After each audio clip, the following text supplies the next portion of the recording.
घटगां truck धक्कारे दुई bike आरोही मृत।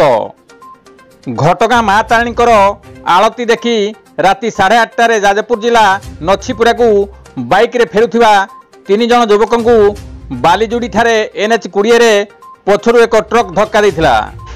सेथिरे 2 जन युवक गुरुतर आहत होइतिले। सेमानकु 108 आम्बुलांस जोगे घटगां डाक्तरखाना को अणा जाइथिला। हेले डाक्तरंकर चिकित्सा सत्वे जने युवकर घटगां डाक्तरखाना रे मृत्यु होइतिला। अन्य जन को गुरुतर अवस्था रे कटक बड़ डाक्तरखाना को पठा जाइतिला। हेले आनंदपुर निकट रे से मध्य मृत्युवरण करिछि। एही घटनाटी संपृक्त अंचल रे दुखद परिस्थिति सृष्टि करिछि।